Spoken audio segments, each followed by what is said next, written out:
Everybody, we're going to go ahead and call this meeting to order. As is our normal, I'm going to go ahead and read our mission statement and then kind of go through some announcements. So our mission statement is that the Texas State Board of Pharmacy, as a leader in protecting the public health of the citizens of Texas, shall uphold quality standards for licensing and facility regulation that promotes innovative, multidisciplinary, and collaborative practices and education which produce quality care and positive patient outcomes. So welcome to this meeting of the board. We did hear a little bit about the microphones. I want to make sure that, just reiterate that a little bit. If you whisper to your neighbor, it does put the camera on you. We kind of learned that a little bit last time. So be aware of that, both here and in our audience. The bathrooms do have a code, so make sure you look at the code before you leave, get the right one. They are to the left of the exit, and so we want to make sure that you know where they are. And with that, I'll ask Tim if he'll go ahead and take roll. Thank you, Madam President. President Julie Spear. Here. Vice President Suzette Turina. Here. Treasurer Donna Montemor. Here. Board members Lori Hickey. Here. Donnie Lewis. Here. Rick Fernandez. Here. Dr. Daniel Guerrero. Here. Rick Tisch. Here. Ian Shaw. Here. Bradley Miller. Here. Jenny Damiano. Here. 100% present, Madam President. All right, thank you.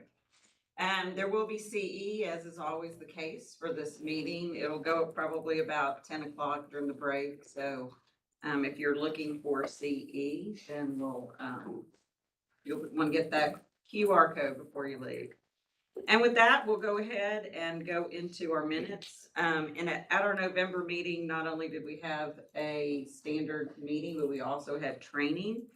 Board members, those minutes were sent to you in advance for you to look over. I would like to see if there are any corrections, and if not, if there's a motion to accept.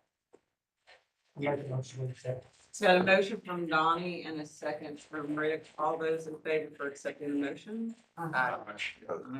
Thank you so much. I was not present for that. All right. We've got one abstain, but the rest have passed.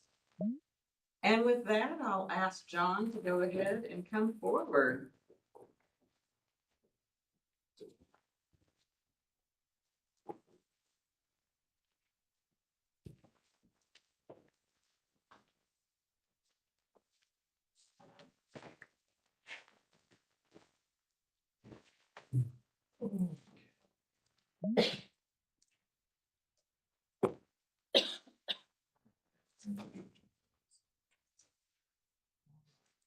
We're going to do C.1, final adoption of rules. Board members, in the rule PDFs you've been provided, there are bookmarks with links, lines with the edits.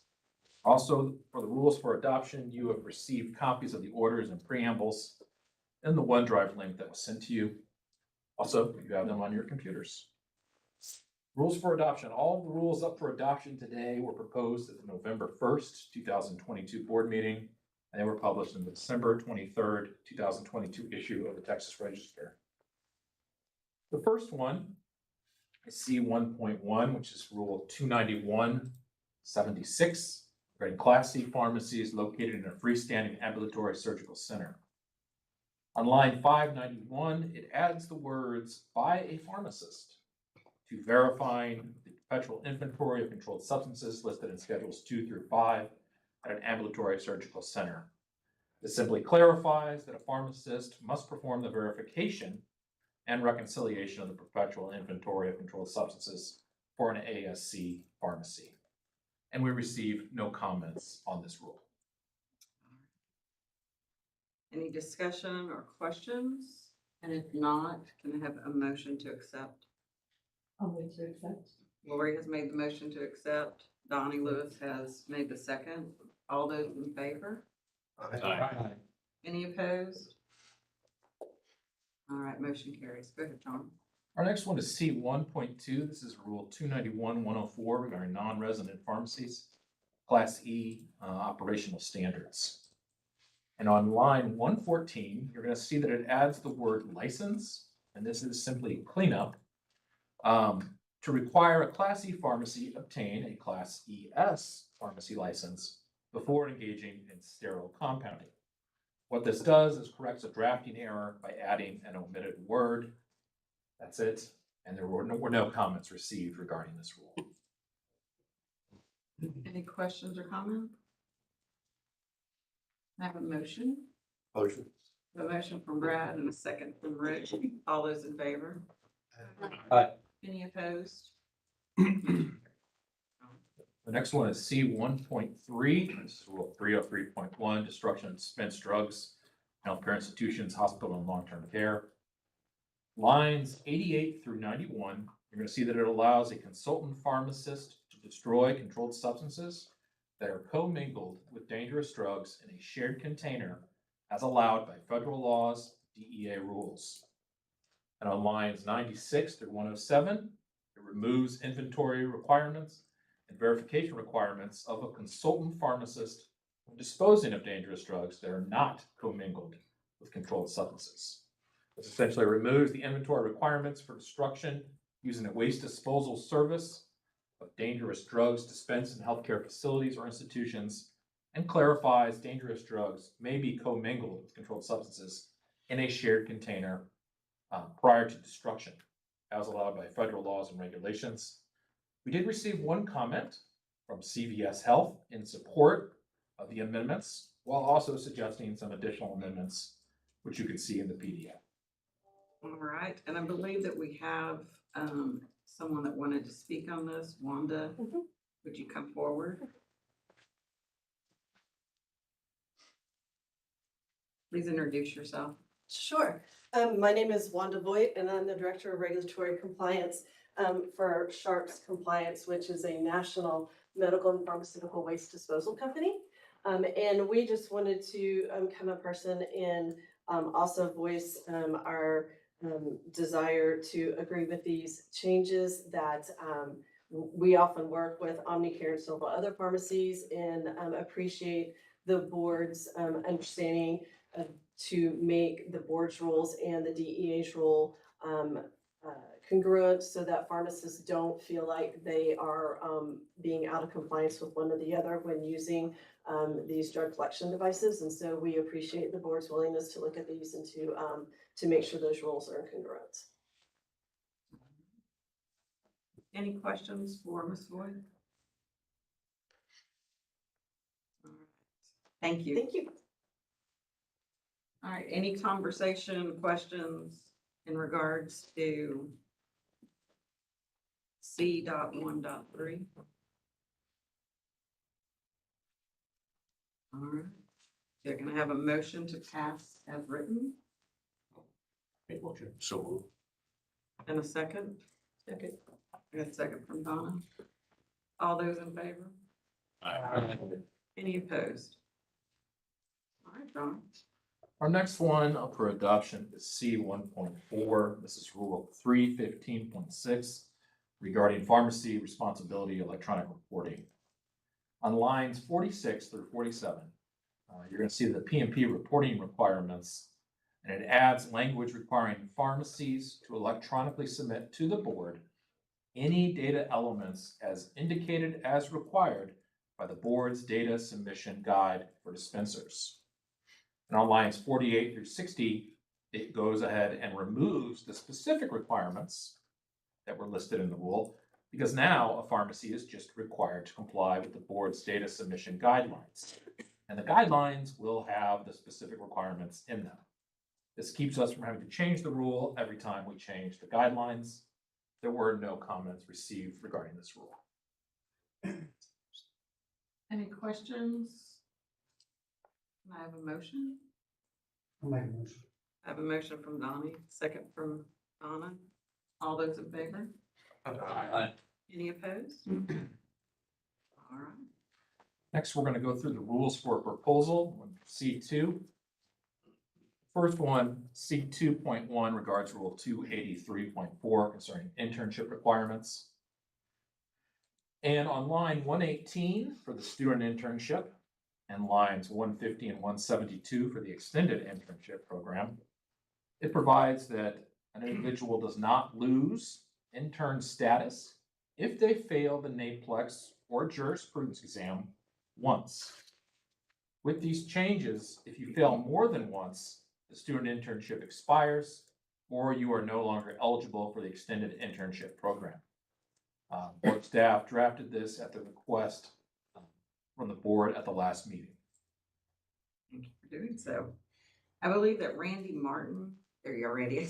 So I don't see him out there. And then Randy, you've got some comments. Yes, ma'am. Thank you.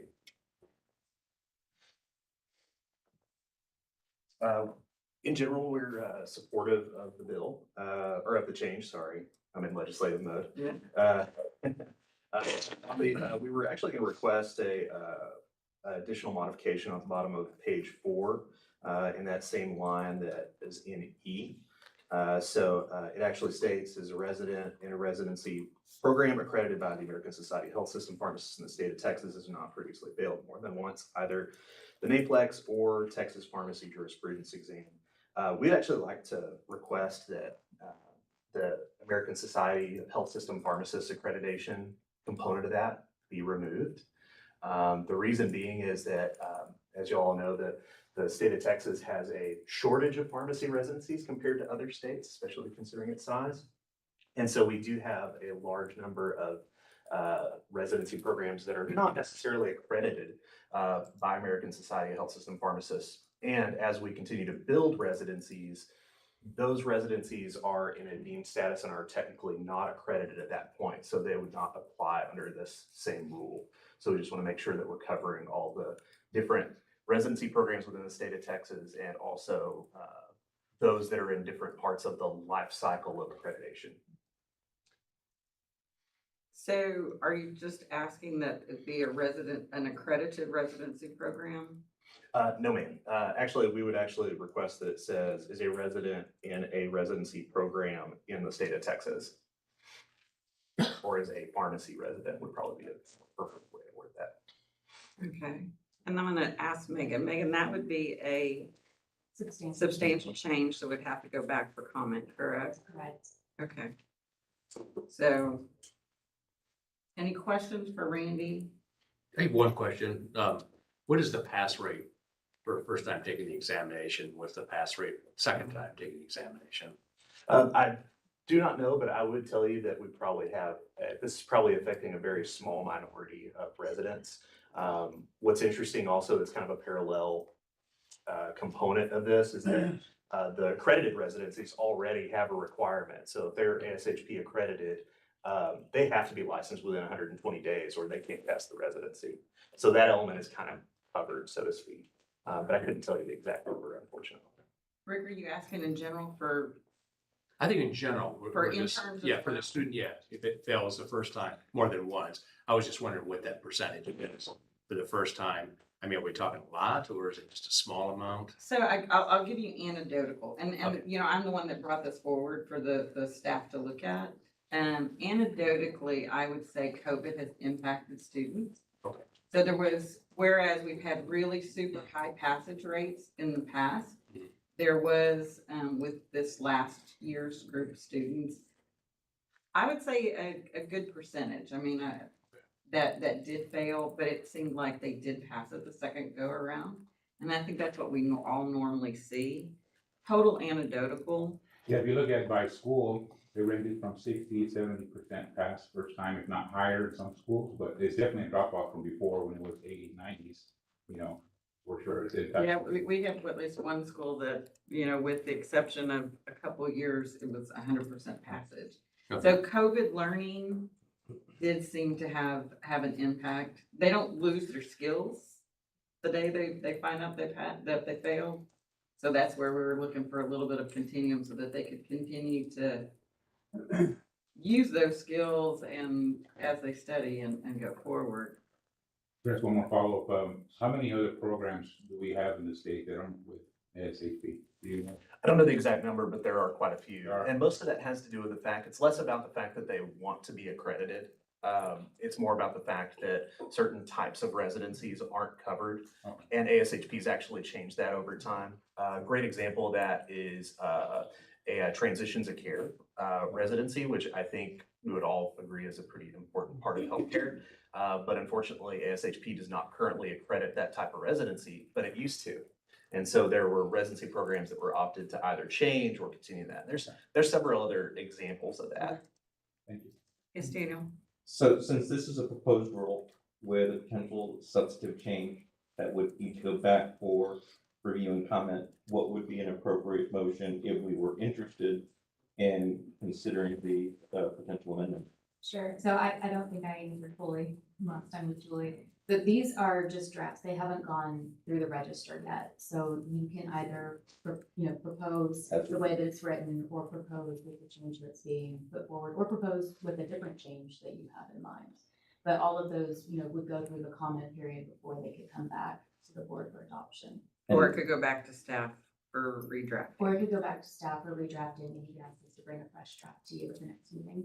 And is there a particular sense of urgency on when we're anticipating needing to adopt this particular rule? No, I mean, the reality is there's a small number of, December grads.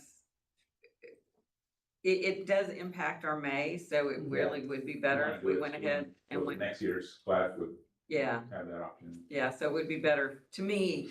Yeah. My thought would be it'd be better if we proposed it with the language change, or propose it as is, whichever the board prefers. And then go from there. Yes, ma'am. Does this address the issue that was brought by that woman last meeting? No, this has No. nothing to do with that. That doesn't help her at all still. No. But we will, but that is on the agenda to look at. So what you're proposing then is you're just gonna, there'll be more interns, but they still have to take the test. Exam. Correct. It would just include, right now, there's kind of the way that it's written, if they're either in a unaccredited residency, Right. or if they are, in a residency that is on the path to accreditation, they're kind of in a black hole where this portion of the rules would not apply to them. So we'd like it to be able to apply to those. So as a follow-up, what are their options then if they're not able to be an intern? At that point, they would just shadow. So they would be, if they were to fail, they would only be able to shadow and wouldn't be able to function as an intern under pharmacist supervision. Or they apply to be a technician, or in some cases, which I know this occurred, is residencies drop them. Yes. They completely drop them and they're floundering. Daniel, I think you had another.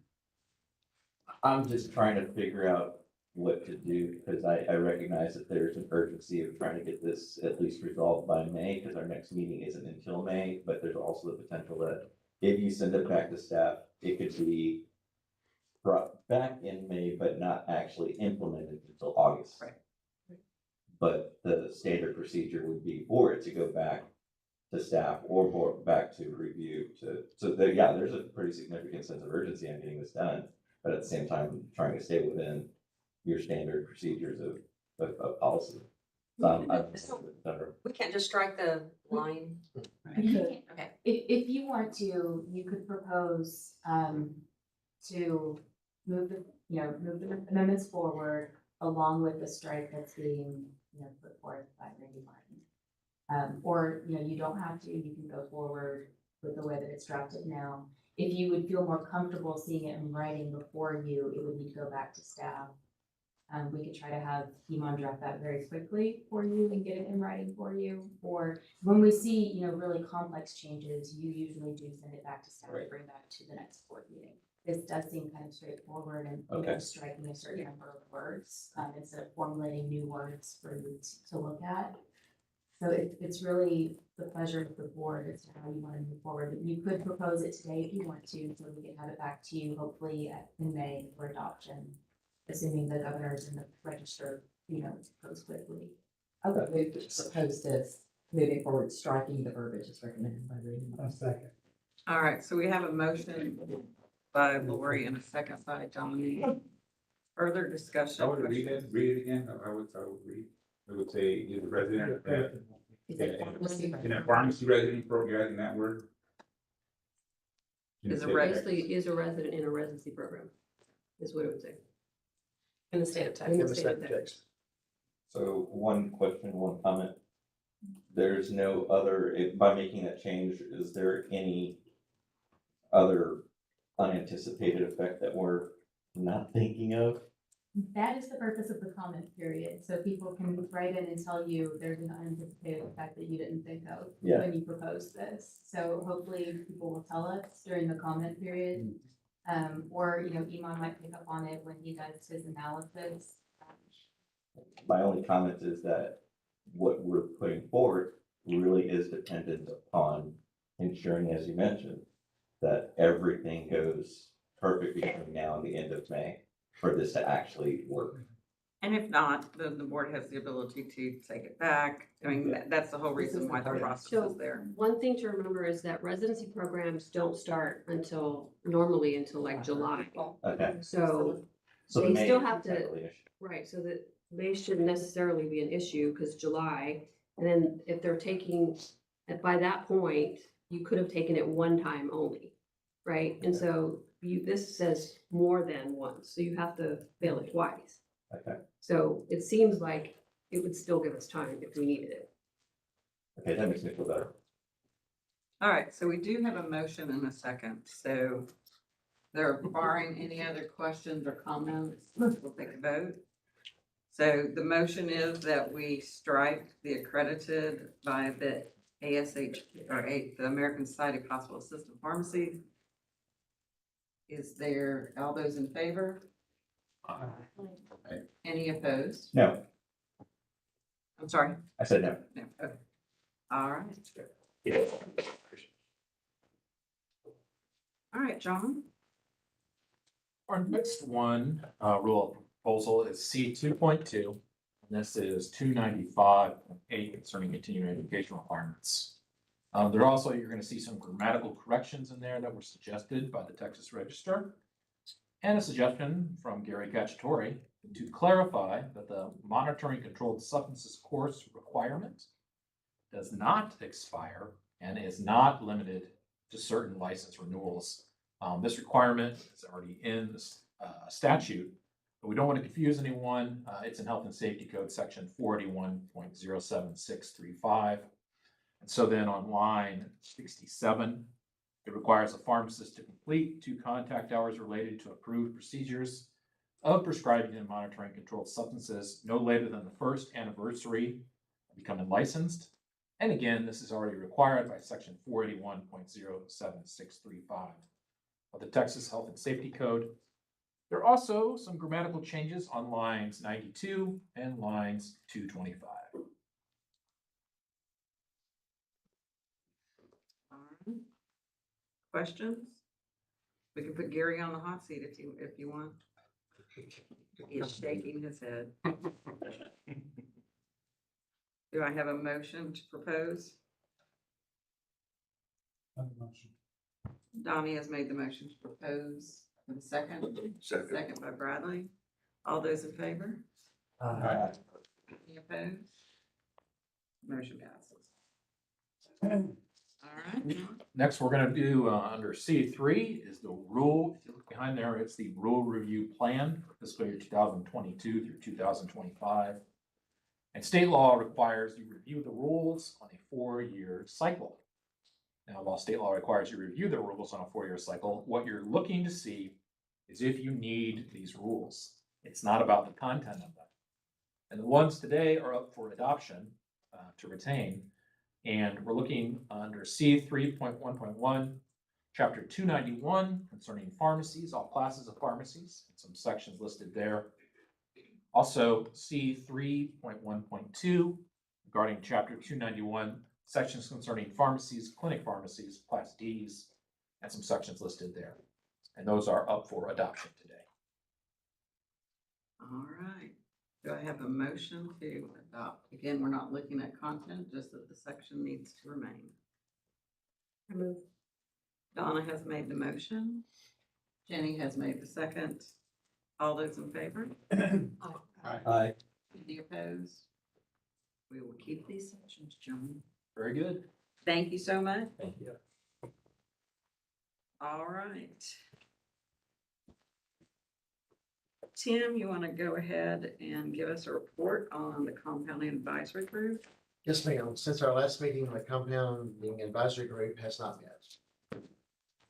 And I believe, Mr. Martin, did you have some additional comments you wanted to make on this section? If I may. Go ahead. Board?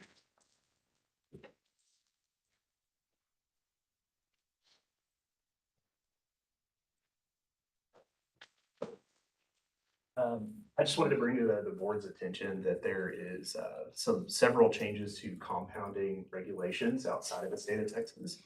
If you weren't aware, USP 797, USP 795 are, quote, to be official November of this year, and are currently published and were released November of 22. Does this relate to the compounding advisory group? Relates to the work of the compounding advisory group. Can you tie it into the compounding advisory group, so we're on the agenda item, please?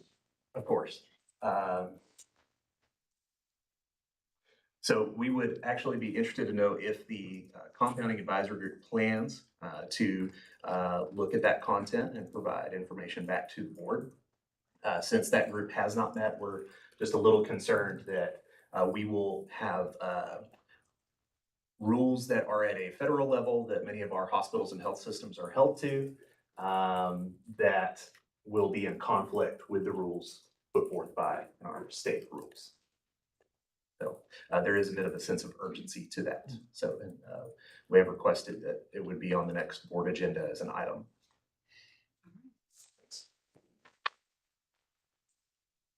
All right. Yes, sir. Can I ask you a question about the compounding advisory? Sure. So why hasn't the compounding advisory been met? It hasn't been on the agenda for us to do that at this moment, and the board has to decide the direction that you want to go with what Randy has brought up. Do you want to keep the compounding advisory group that we have in place? You want to name a new group? You don't have to do anything. It's totally up to the board on the direction that you would like to go at this point. So the compounding advisory group, is at the direction of the board. Okay. And it gives us the direction of the board. And right now you haven't directed the compounding advisory group to work on anything since the rules. About this board. It's been a lot. But you have to have anything that you wanted them to work on. Thank you. So we as the board, I believe, need to direct the compounding advisory group to address the changes to USP 795 and 797 with the urgency as Randy. Or we need to look at the current members and decide if we, I mean, it's kind of like the tech. If you look at tech advisory groups, there's been different ones that we bring forward a new group. So it could be that we need to, Yeah, perhaps the composition needs to be changed to appropriately address the issues at hand, but that does need to be a part of it, yes. I agree. okay. Any other?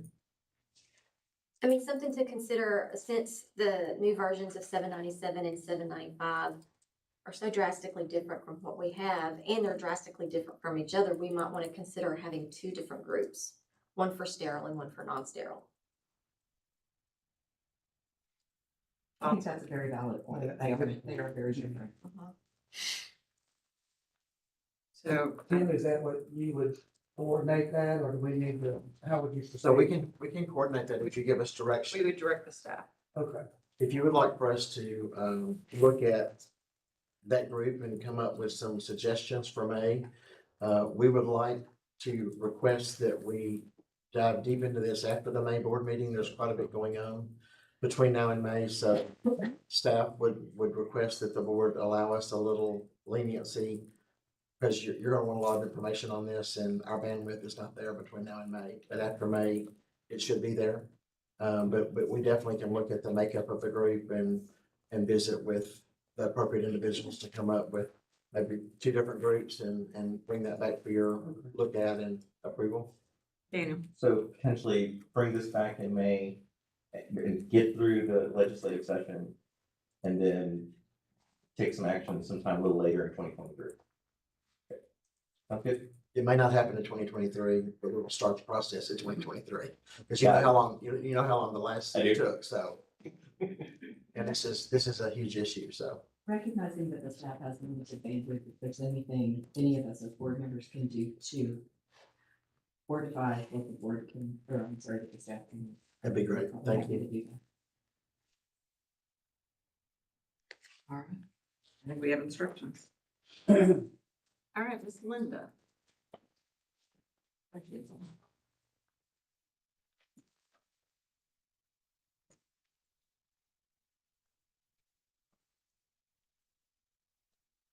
Good morning. Hi, good morning, members of the board.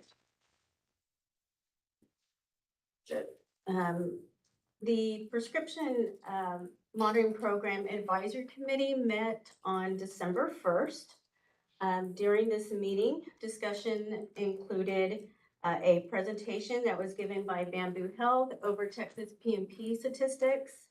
I also provided a PMP program update, which gave a review of the PMP lookup mandate audit process. There was also a discussion regarding Narcs Care articles, and Jeremy Martin with UT Center for Health Communication provided a presentation on PMP editorials that are currently being used. And that's the information I have on the advisory committee meeting. Any questions for Linda? Just a quick question, how is the lookup mandate working? Is everyone pretty familiar with it now, as far as you know, or pharmacists having issues remembering to look up, or any feedback from them? I'll have, I have some information I'll share on my update, but I can go ahead and give you some of those numbers now. During that quarter, the most recent quarter, there were 72 audits in which the required mandate was not conducted. And of those 72, 51 were in a pharmacy that use the Aware website, and then 21 for gateway integration, so they didn't click the view report button. Go to D3 first. Yes, so there was not a meeting of the Interagency Prescription Monitoring Program Work Group, and the next meeting is set to be scheduled to be held in the summer. Thank you so much, Linda. All right, with that, we will go to our financial update. Tim, will you start us off, and Ann, if you want to go ahead and come forward? Absolutely. All of you know that at our last meeting, Andrew had departed us in October. And we have done a couple of searches for finance director and have not been successful. So we have a little restructuring in the organization, and Ann Driscoll is now a director in charge of more than she was before you got here today. Ann's going to, at least for the time being, going to be in charge of our finance department as well as our operations. So I welcome Ann in a new seat. She's very excited, a little anxious, but she will talk about what we're currently doing. So Ann, thank you. Good morning, everybody. Concerning E.1.1 for the first quarter overview, as Tim mentioned, we were unable to find a finance director candidate that fit the agency's needs. After consideration and feedback, the agency has posted a budget analyst position so that they can be specifically about the budget. That is posted right now. It was posted as of 1:30. It'll be posted for 2 weeks. If we don't get candidates, we'll extend it, but that's where we are at this moment. So as to not financially hurt the agency, we are covering business needs only at this moment. We have put a halt on unbudgeted spending. Our hope is that we will have hired an analyst by the next board meeting and provide you the charts that you're familiar with. And I'll answer any questions if I can. Any questions for Ann? Otherwise, we'll go on to E.1.2 for the board member travel. This is travel that has been turned in and processed through the first quarter. And then on to E.1.3, there were no material changes to contracts for goods and services for quarter one. Ms. Ann, we thank you for all you do and for stepping up to the plate. You're welcome. And congratulations. Yeah. Or don't. All right, Tim, if you want to take us through, the legislative appropriations request. As all of you know, unless you're living under a rock, we are in a legislative session in the state of Texas. And that is starting out fast and furious. And from being a Tennessean, I'm learning the Texas way of you get a whole lot done in a short period of time, every other year. So that is starting, and we are excited about that happening. Megan and I are doing some visiting of some key legislators, and I would like to visit with any legislators that will let us visit with them. But that is starting out now. We are tracking lots and lots and lots of bills. All of you know that we don't have a government relations specialist at the moment, so Megan is general counsel, government relations specialist, and whatever else she needs to do right now. So she's got, she and Iman are tracking bills and doing a fantastic job and keeping me up to date on what bills have been introduced and how they might impact us and what's going on. We will keep very close watch of that as the session unfolds. I think all of you got my update last week, and we testify next Wednesday, the 15th, before Senate Finance Committee. We have 3 minutes to tell our story, and I will do the best to do it in 3 minutes and make you proud and represent our team and our staff the best that I know how to do. Looking forward to that next Wednesday, and then we'll of course have lots of questions, and with that group, there could be any question about anything. So that's where we are, and I would be happy to answer any specific questions if you got any about that, but we are at the very beginning of the process at this moment. One question, are there any bills that we need to be concerned about or anything like that? There's several that we're watching that could have an impact on several things, but nothing that I would go, oh my gosh, the building's burning down at this moment. But there are some things that will affect the practice of pharmacy in different ways if they go forward. Is there anything that we can do as a board to help you and Megan in this process? Or do we just have to cross our fingers and pray for you guys, say rosaries? That would be helpful. Is there anything as a board that we have the power to do to help? Not really, because as a board, you can't lobby. Right. So, no lobbying there, and as an agency, we don't lobby. So a lot of it is just staying on top of what's happening, so we, don't get caught off guard if a bill does go through. Right. And that's where Iman and I are trying very hard to stay on top of everything, keep them updated, so that, we're at the meetings we need to be at, and where we need to be at, and Got it. we're tracking what could affect us. Yeah, we're a little early in the process, and I will be there on the 15th, so we can make sure that all questions are. But there are a lot of bills, as Tim had said. One of the things is we know that in May the PrEP Act will go away, and so we know that October 2024. Yeah, so we know that, we know that we've got some work to do, or that the groups have some work to do, so that as those things come forward, we'll be able to make sure that we've got rules drafted and protect the public as we go forward. I have a question for Megan. Go ahead. Tim, this is a question for you. It sounds like that this staff person that was designated to handle legislative issues is a very important position. Is that something that person's coming on board? We have a FTE, or how does that work on staffing for this person? It's one of our exceptional items in our staffing request. We have 10 positions that we've requested, and they're kind of ranked in order, and it's at the top of the list. Okay. So, Is it, I know the legislature is only every other year, but what do they do on the other time? They just do other. the governor can call a special session anytime he or she would like to. But otherwise, the business is done between the beginning of January and the last of May every other year. If we were to be fortunate enough to get some of those positions, one of them being that one, that it would be approved this session, and then it would take effect 1st of September when the new fiscal year started. And we would be ready to post immediately if we were to be fortunate enough to get that. Because I don't see how Megan and Iman can do what they're doing and focus solely on, with that. You are exactly correct. But at this point, that's where we are, and that's who can do it, so. Okay, yeah. Thank you. Yeah, Megan, no, the question, yeah, the board cannot lobby.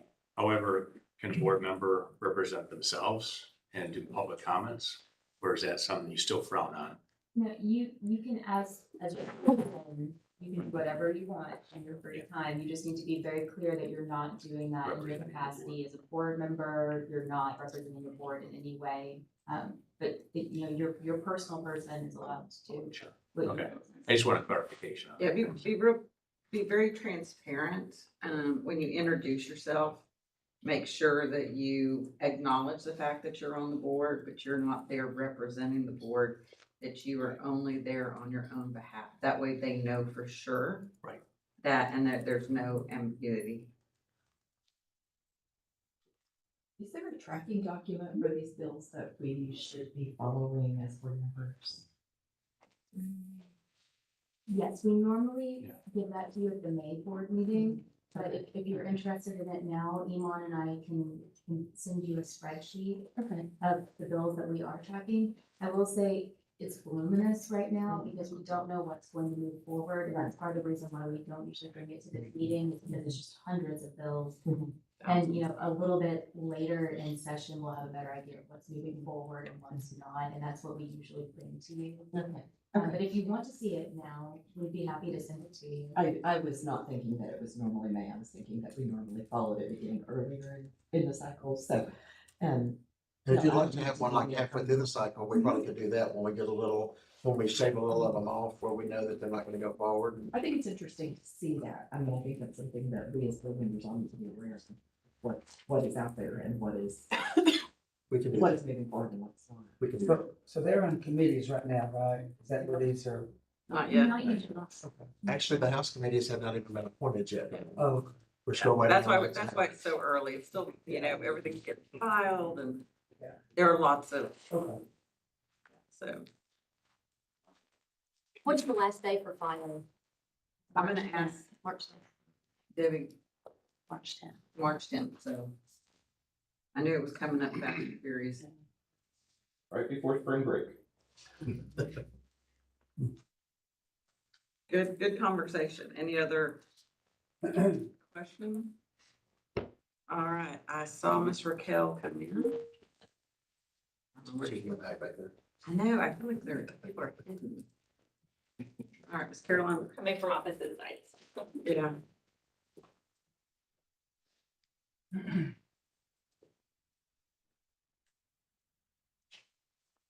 All right, we are on E2, so we will start with. Okay, so E.2, under E.2.1 is board staff's chart of participants in the peer assistance program. And fiscal year 2022 numbers have been moved to the top chart for the historical view of the last 3 years. The bottom chart started fiscal year 23, and then count does start over at the beginning of the fiscal year. So the number of participants that were enrolled starting on September 1st of 2022, broken out by licensee type. You'll see in the beginning of the chart. And then throughout the fiscal year, we will add the number of participants to these numbers so that you get the cumulative overview at the end of the year. Questions for Caroline? All right. Good morning, Madam President, members of the board and staff. My name is Raquel Dial and I'm the program director for the Professional Recovery Network. And I'm here this morning to present PRN's second quarter report for the current fiscal year to TSBP.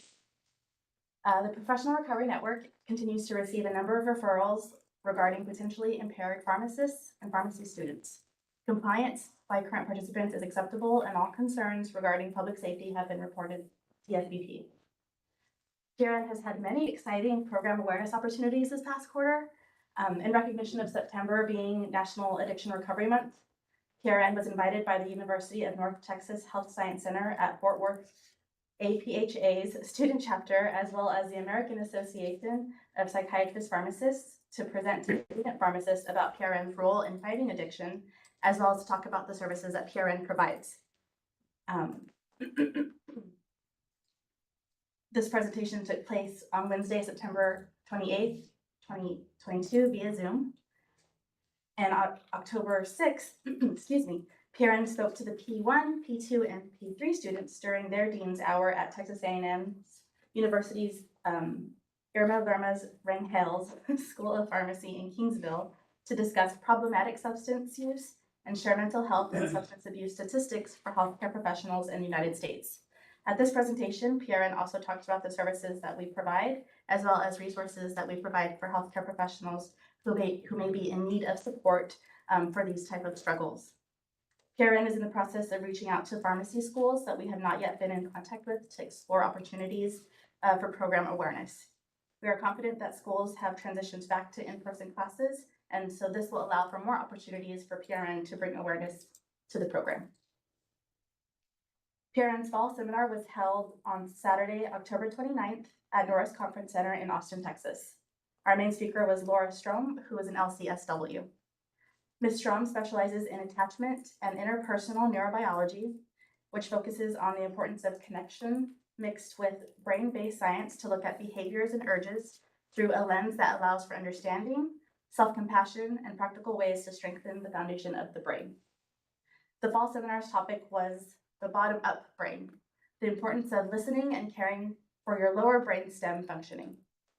This topic focused on the science and neurobiology of substance abuse disorders and the role that our brain stem and limbic system play in our everyday moods and behaviors. Ms. Strom also discussed approaches to treatment along with interventions to better support individuals in recovery from addiction, alcoholism, and trauma. PRN's upcoming spring seminar is tentatively scheduled for Saturday, May 27th at Norris Conference Center in Austin, Texas. And details regarding this seminar will be made in PRN's third quarter report to TSBP. The LBB numbers for this quarter were submitted to TSBP on December 9th, and these numbers include all licensed pharmacists and pharmacy students enrolled in the program. As of then, we have 3 volunteer pharmacy students, 1 board-ordered pharmacy student, 26 volunteer pharmacists, and 39 board-ordered pharmacists. And finally, on the last page, please see the attached PRN expenditure report for this quarter. That concludes my report. Thanks, Raquel. Any questions for Raquel? Hey, Raquel, Yes. how many people actually come to this seminar that you had in October? Yeah, so participation is mandatory for all of our participants. I would say about 90 to 95% attend our biannual seminars. Okay. Thank you. Any other questions? Thank you both. All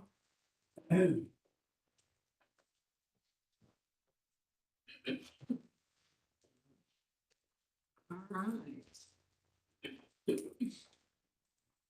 And you want to come back forward? Kind of run us through the annual report?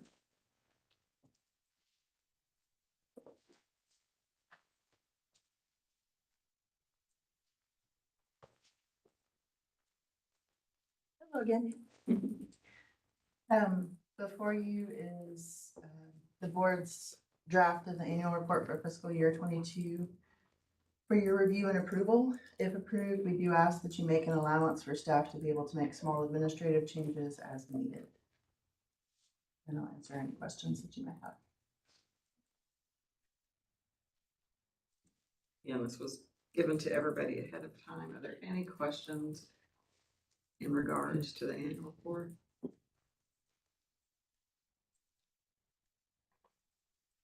Quick comment, just a comment, when I review it, I didn't see a lot of, and we consider it another time, but commentary regarding diversity, equity, inclusion. Did I miss something on there? Is that anywhere or? If you go down to the operations HR appendices, which Okay. is on page 97, That's probably one. that's all of our, it's a lot of stuff. Okay, very good.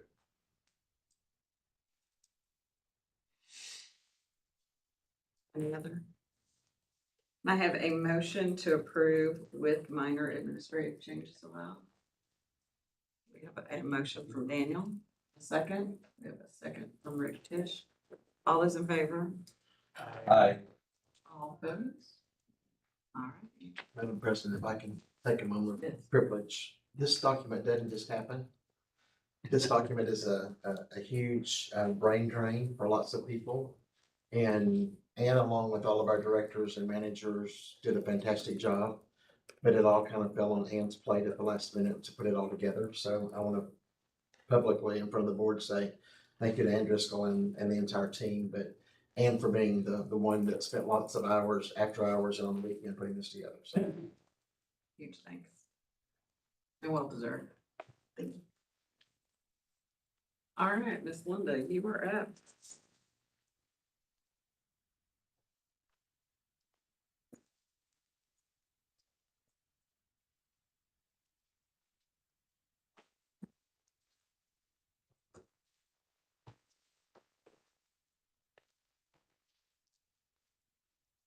Hello again. You have a copy of the most recent quarterly PMP stat sheet. Just a couple of highlights from the stat sheet. There were 8.7 million controlled substances that were reported to the Texas PMP. For searches, there were 64.59 million searches of the Texas PMP. And of those, 52.15 million searches via the gateway integration. Also, an update that I'd like to give you on the pharmacist mandate PMP lookup audits. So during this quarter, there were a total of 569 audits that were completed. And then as I shared earlier, of those, there were 72 in which the PMP lookup was not conducted by a pharmacist.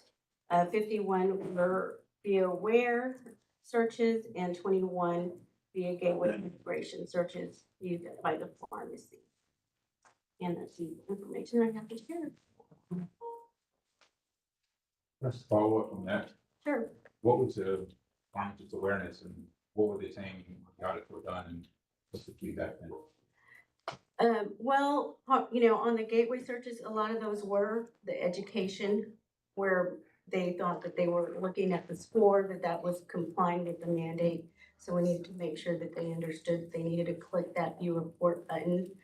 And really it's just a mix for the aware searches. There were a couple that maybe thought that it was exempt when it wasn't, or, you know, once we got the pharmacy records and take a look at it.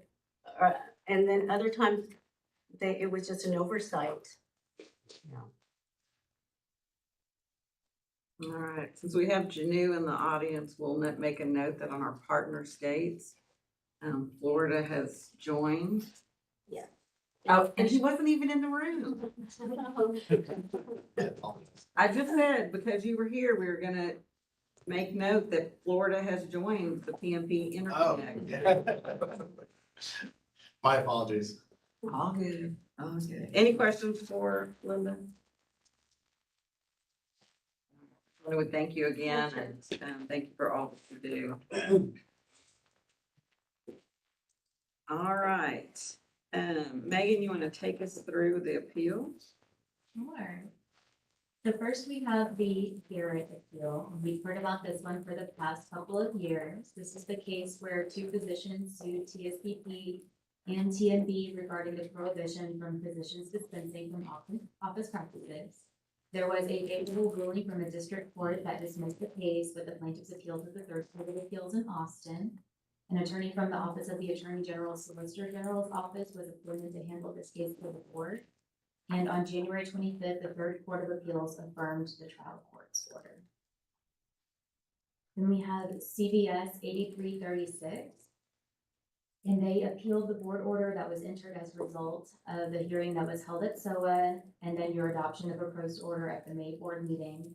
In this case, is in the 455th District Court in Travis County. An attorney from the Office of the Attorney General's office was appointed to handle this case on behalf of the board. And a hearing was held on September 12th, and on December 5th, the court issued an order affirming the board's decision. And then we have Lumet Farmco and Jonah Russian. And this case is in federal district court. The pharmacy Lumet Farmco is the owner, and Jonah Russian, the PIC, had an IC in March of 2021 regarding alleged non-therapeutic dispensing. They chose not to enter into the proposed agreed board order from the IC, and board staff filed and served notice of hearing at the State Office of Administrative Hearings. The SOAH hearing occurred in October. The lawsuit alleges the red flag factors rule is discriminatory in the unlawful administration of disciplinary proceedings.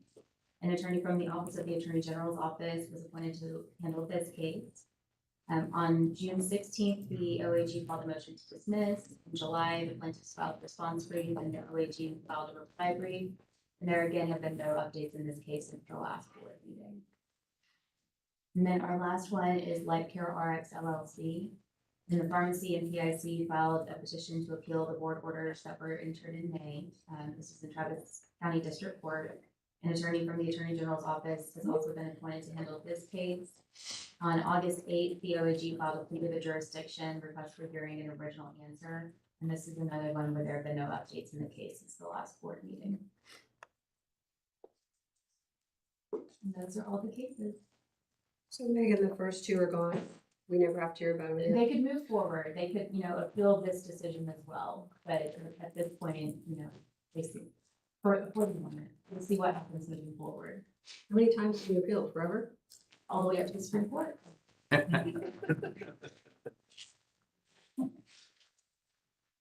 Any other questions for Megan?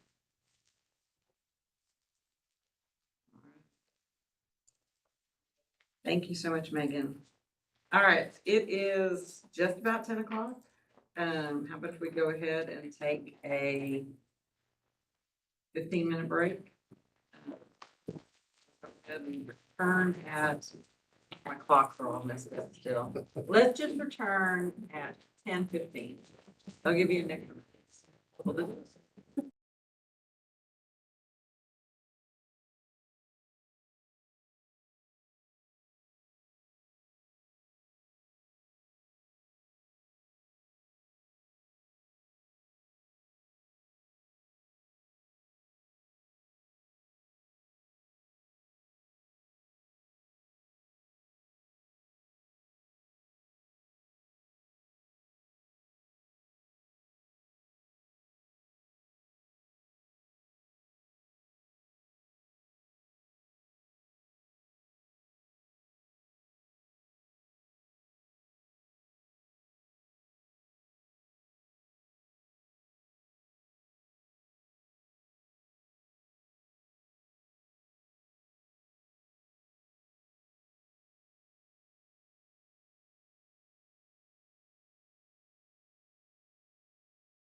to order and good, Ms. Caroline come forward. We're beginning the agenda back at E.6. This meeting is being recorded.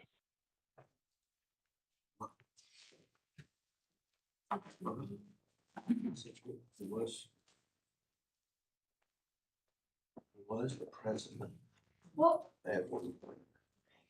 I don't know if he still is. go ahead, Carolyn. Thank you. At your last board meeting, you asked for a discussion item to be added to the agenda regarding temperature range on delivery. And in order to facilitate the discussion, staff put together a chart, 90.6. This looks at complaints that have been received by the board for 2 years. We looked back from January 1st of 21 through January 1st of this year, 23. And these are the reported information that you had regarding inappropriate temperature on delivered prescriptions. And with the incident date, the summary of the allegation and what license type they hold with you. The top 3 have been investigated. The bottom, number 4, is still under investigation with staff. In addition, staff has pulled out your current rules regarding ensuring temperature on prescriptions that are delivered. This is both represented in the Class A rules, and then the state rule is also repeated for your Class E rules for your out-of-state licensing.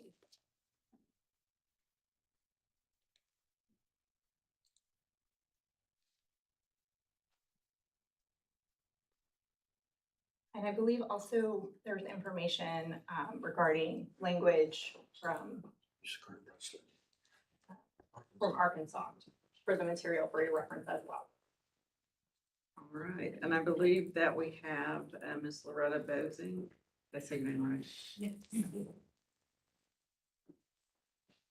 Are you ready now? Introduce yourself. Hi, my name is Loretta Bozing. I am a patient advocate. I did speak at the district meeting, at the NABP meeting, and shared my son's story. So I first want to say thank you so much for having this critical discussion. Whenever I heard during the last board meeting, you say that, you know, this is really about protecting the patients and we want to be the best board that we can be. I literally jumped up and I was like, yes, you know, this is great. I have more hope today in our boards of pharmacy than I have in my last 4 years as an advocate. As many of you know, my son is a transplant survivor. So as I'm talking, please just picture yourself in my shoes. He got a transplant from a 3-year-old little girl.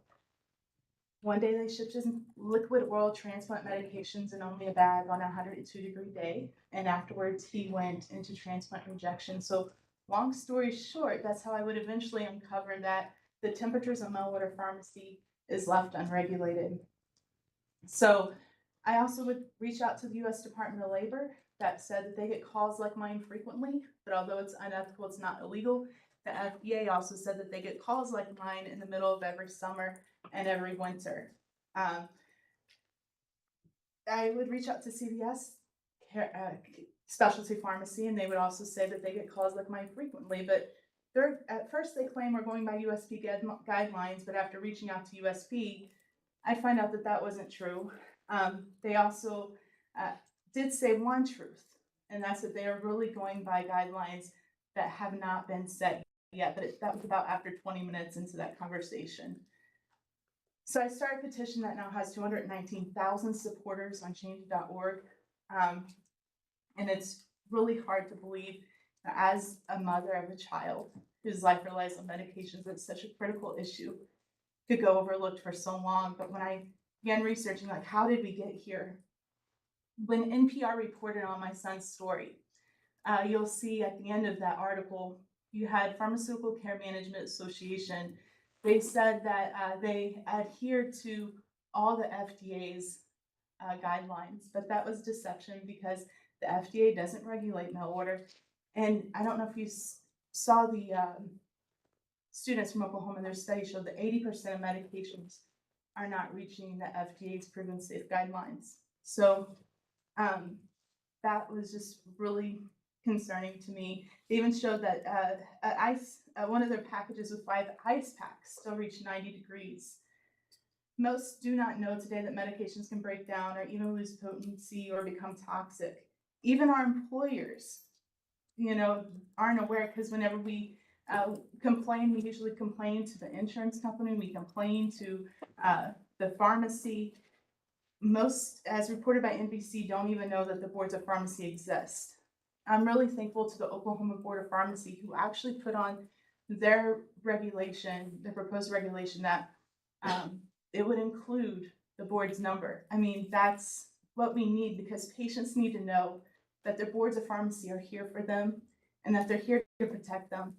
It took me months of calls before I realized that the State Board of Pharmacy even existed, or before I would even hear the State Board of Pharmacy, and that came from the FDA.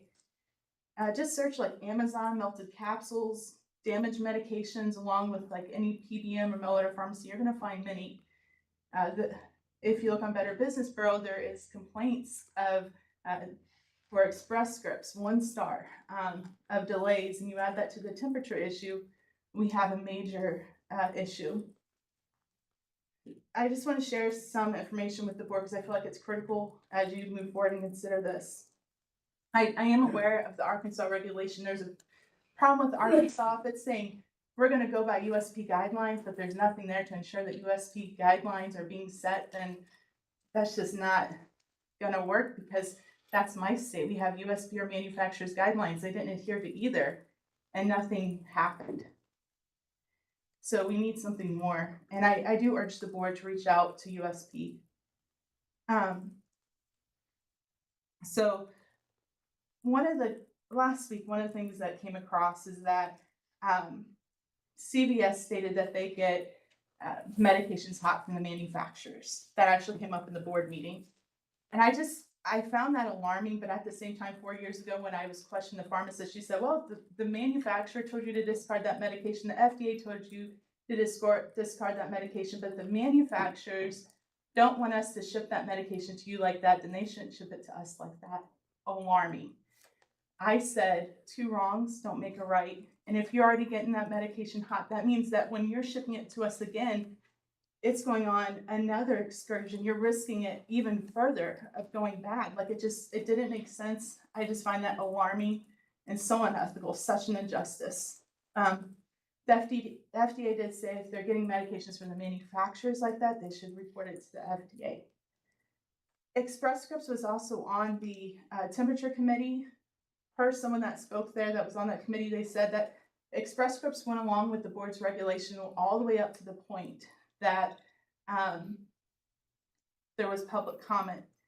Express Scripts said, oh yeah, we're already doing that. And then during public comment, they turned and said this would raise costs. And to Express Scripts, you can't have that both ways. We had someone from USPS there who said, oh, we've been shipping billions of medications like that. Anytime I hear that, after uncovering what I've uncovered, knowing that these trucks reach up to 170 degrees, I just find that alarming. Del Connor from PICMA 20 years ago was being interviewed by a reporter and questioned, like, there's all these people saying that their medications are arriving ineffective. And he said, oh, they're no hotter than you just put them on the dashboard of your car. And back then I'm just like, how was that not enough then to, really push for a change and realize that there could be an issue? But they just keep repeating this, thinking that they're going to get by with it this time. PICMA, you're not going to get by with it, because there's many of us who are done being last and our children being last.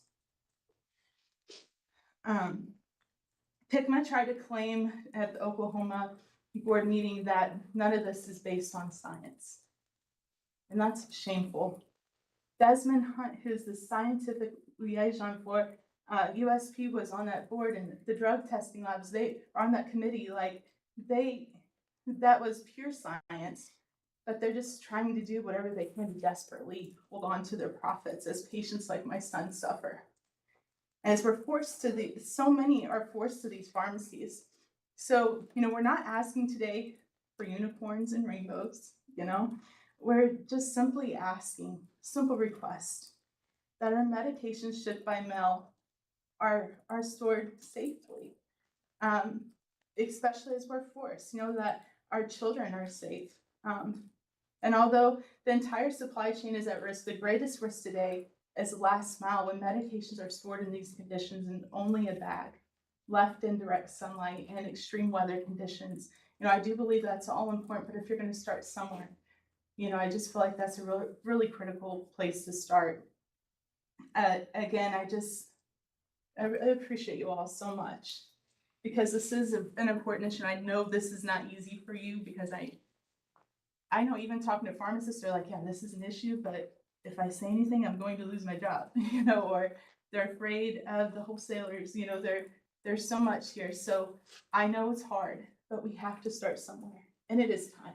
It's went on for too long. So just thank you. I appreciate you. All right, thank you. How's your son doing? He's doing great. Since we've switched pharmacies, but we had a recent change in insurance, but he's doing good. He's doing great. Thank you.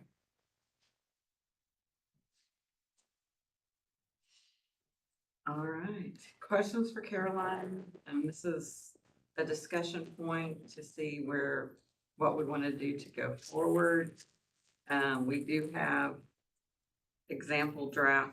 We can take it to ask the staff to look at it further. What's the pleasure of the board?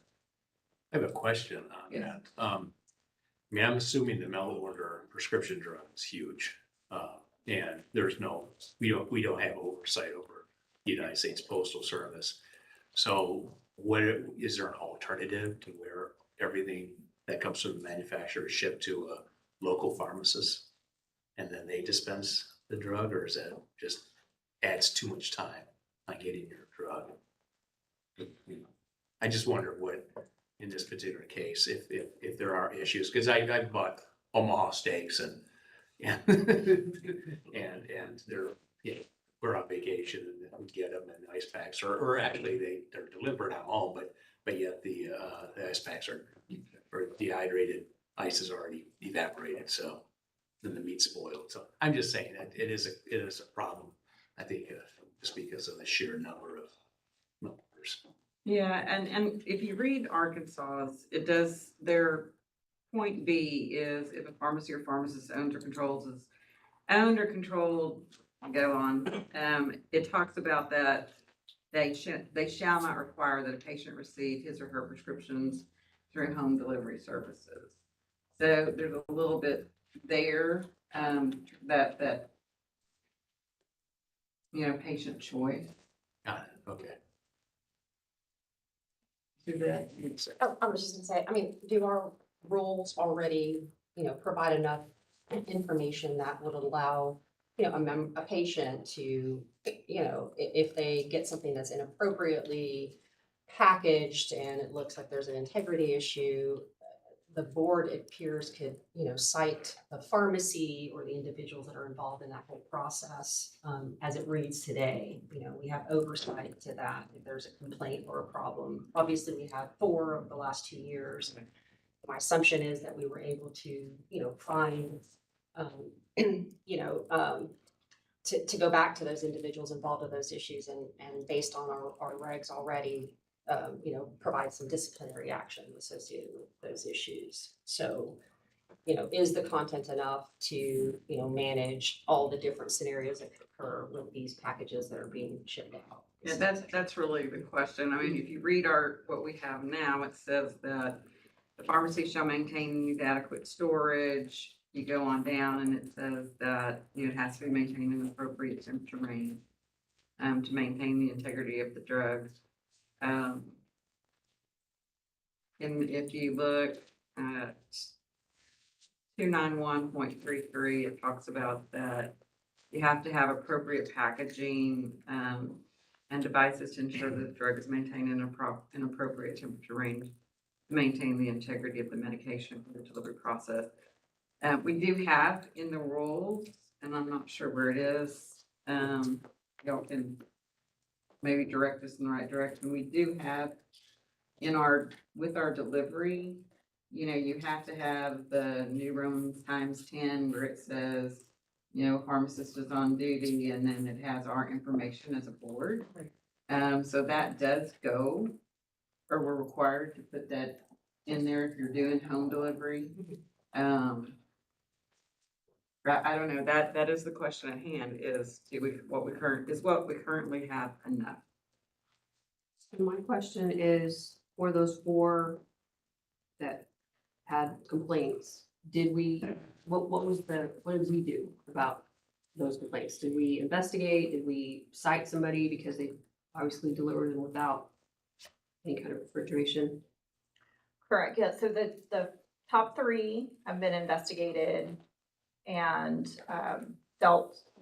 spoken with licensees. Obviously, you can see there, different variety of issues go into the reasons for the error occurring. And the top one, the pharmacy admitted they didn't put the coolants in the box. They just omitted that. They had a reason for it, but it didn't happen. And the second one, is really more of a delivery coordination issue. The same thing with the third one, delivery coordination issue. So making sure the courier understands the issue as well. So is there any disciplinary action on those first 3 that we've completed an investigation? No, but they are history on the licensee.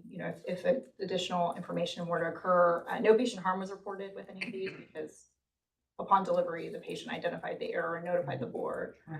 So that's generally your threshold is harm occurring.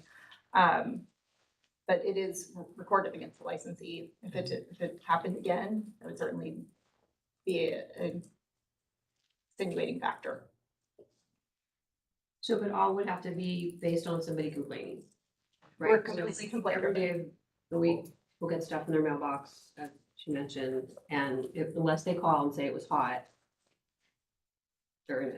that's what they're gonna keep doing, right? The complaint driven, yeah, it has to be reported. And then there'll be no discipline in place unless harm had occurred. I mean, that would be the direction that staff would need to receive from you and how you'd want to, like it something different. Yes, sir.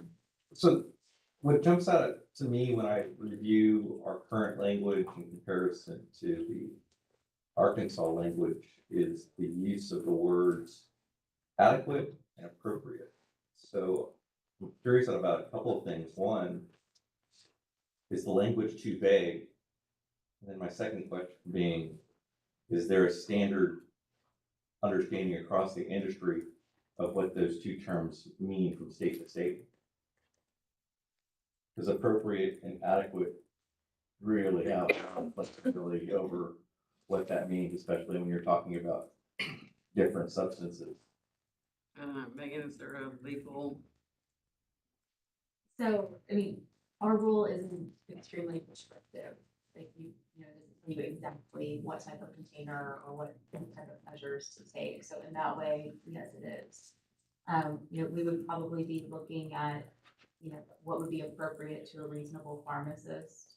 What guidelines are out there when trying to, show something, would or would not be appropriate. And you are likely getting into a case-by-case determination of what is and is not, because you don't have a black and white, but it has to be in this type of container. There are reasons why you may not want to be as prescriptive as well. I think the one thing that kind of stands out for me in looking at the 2, and maybe it addresses 2 out of the 4, is when you look at Arkansas, it talks about a responsibility for the pharmacy that's doing the home delivery to notify the patient of the delivery plan and the expected arrival. And I think that, it's like anything else in life, the better your communication is, the more transparent your communication is, the better the outcome.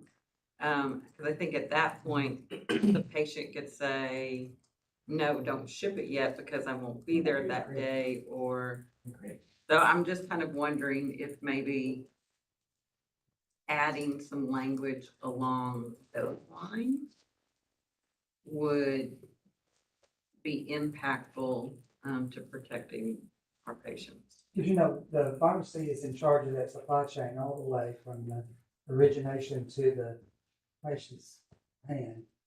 And so I've dealt with in the past, sending cancer medications, severely important medications, through third-party services to give the client. And, it's a really major thing when the temperature gets too hot or too cold. And they are dependent on those medications like her child was too. So anyway, maybe some language might not be a bad suggestion to look through, and then also follow the directions of the manufacturer. What do they recommend for that particular drug? I think the other real differentiator between our current language and the Arkansas language is this statement about giving the patient the option that cannot be required. And I'm curious, I see that this was only adopted in May of last year, but I wonder what the implication of that has been. That's a good question. Yeah, that is. Because I think if for me, if this were my child, this right here would protect me, and I would know that that medicine was in control my entire time. So I would follow this out, but we don't have that requirement in Texas, and so to me that. Well, and I guess we would probably have to have staff go back, see if we have the ability to do so, because it seems like that would come under TDI. But I do not know that. That's just a question. So, I mean, it seems like we probably have a few more questions to ask along those lines. And in addition to that, because I had noticed that, yeah, this was adopted just last year. I'd be interested in seeing the full language, not just that one piece, so I could understand how everything else kind of connects. Because I'm assuming that you're right, that this is adopted in full and not amended, that an amendment was adopted. I'd be curious about seeing the whole language. I think the other piece we really need to consider is putting some teeth in our verbiage, how it would be made. Because really, at this point, to not really take disciplinary action unless an injury has occurred, that's bothersome to me. I think that our goal is to avoid that, and I don't think what we currently have is functional. I agree. So is the pleasure of the board that we want more information to come forward for the next meeting? Yes, and has everybody seen the study that was done by the Southwest Oklahoma State University students? I have not. That is good information too.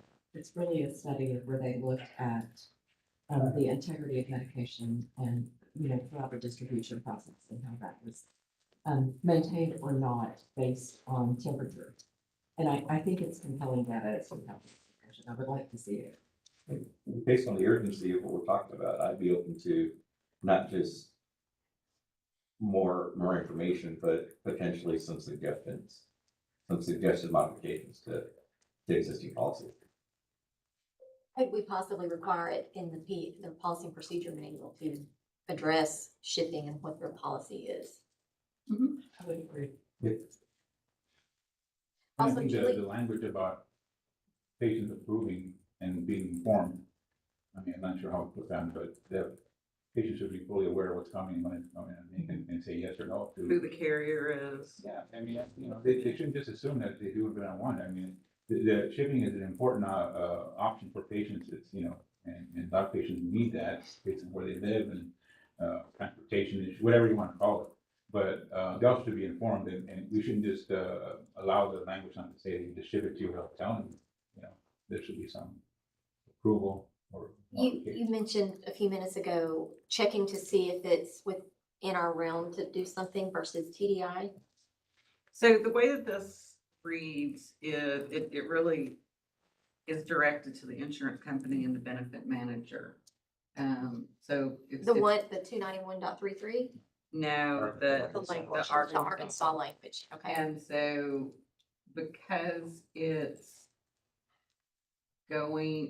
directing them that they cannot mandate, I think it could be out of our scope. Is it enforceable? That was my concern. Yeah. So I think we need definitely some more information on that. So Megan, does that give you and Caroline enough information as to our needs or wants? It's great information. I'm not entirely sure what the directive is, so I think we've heard a couple of different things. Daniel wants to see the entirety of the language of artisan, so I'm guessing you're wanting to see the surrounding The statutes. surrounding statutes. Okay. And then Lori would like us to bring that study, that the students did for everyone to look at for the next one. And then you're wanting suggested language that allows the patient, or, notification to the patient of the delivery plan and the expected arrival, possibly, in the pharmacy's policy and procedure manual requirements. Is And that then- correct? And then additional information as to the PBM portion of it. And more information about PBM and insurance programs like that. Does that address everyone's? All right, Ms. Carolyn. Megan, you do have E.7.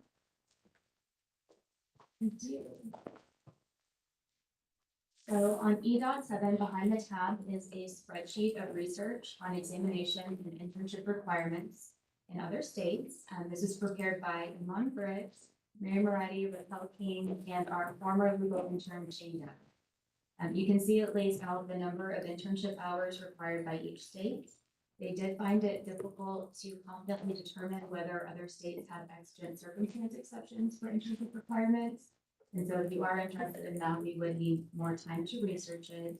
As you probably remember, this is a follow-up on requests that you had at the last board meeting. And it's a little more information than we saw earlier, which will hold change that was proposed. So to your question, Donna, this is where, this is where the additional information is.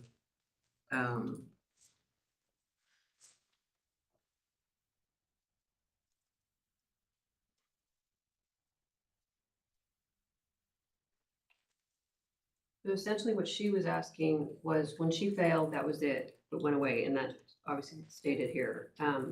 But there are some states that fail, you can still for an amount of time, right? That's what she was kind of asking, that we do I something, think her issue was the timeframe expired. right? So So it's 2 years. she wanted it to be extended. Right, we couldn't do, most other states don't have a limit stated, is what we're saying.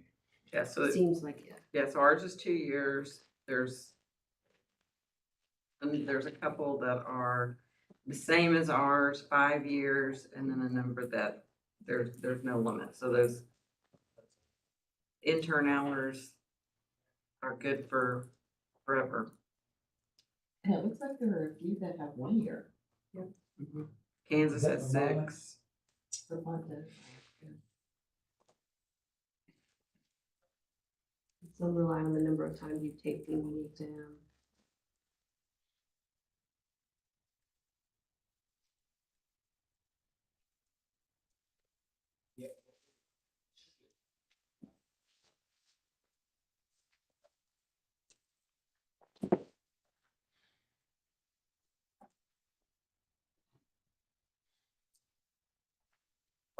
So not stating a limit, what would that be? What would be the unintended consequences of that? Would you think so? I don't know. I mean, you could have a student, I guess, that never took the exam and continued being a intern forever. Right now, they would have to go back to being a tech or being a clerk or something like that. You could also have very old internship hours counting towards the license. Which we all know our profession is always constantly in change. I think that would be the biggest.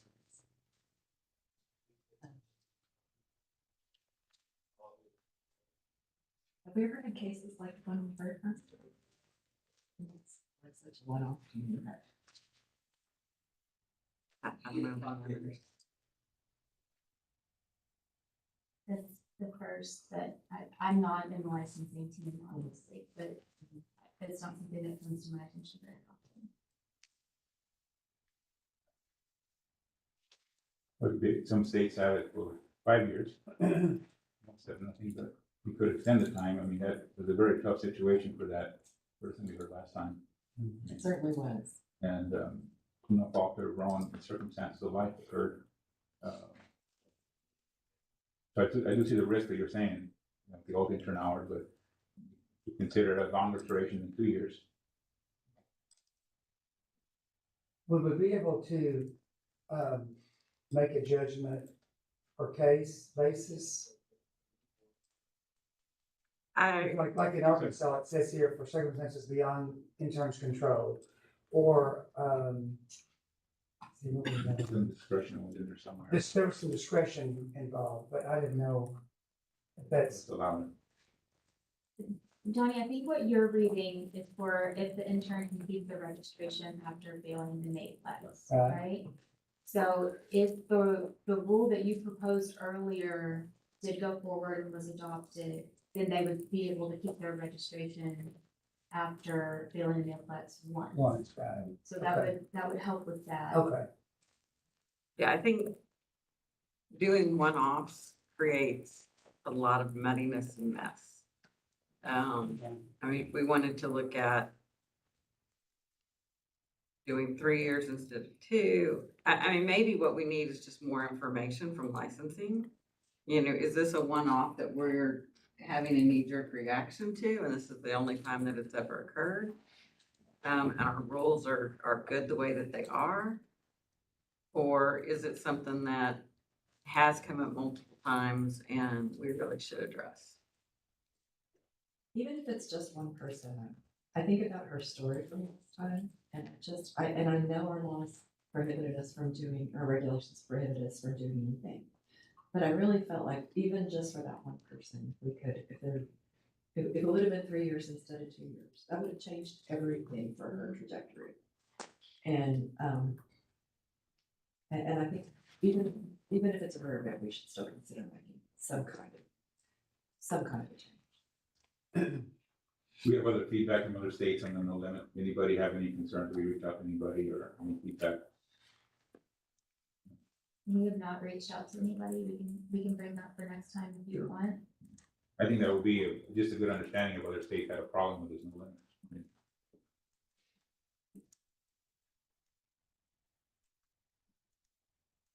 And maybe ask the question from licensing, if it went to 3 years, Yeah.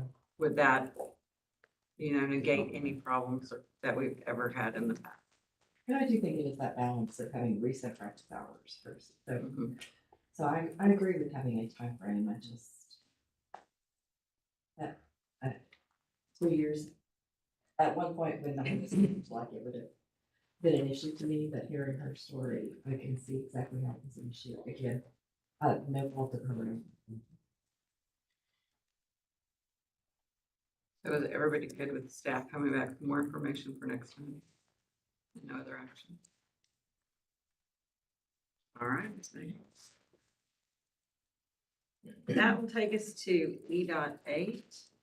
Mr. Cacciatore, you'll come introduce yourself and. Sure.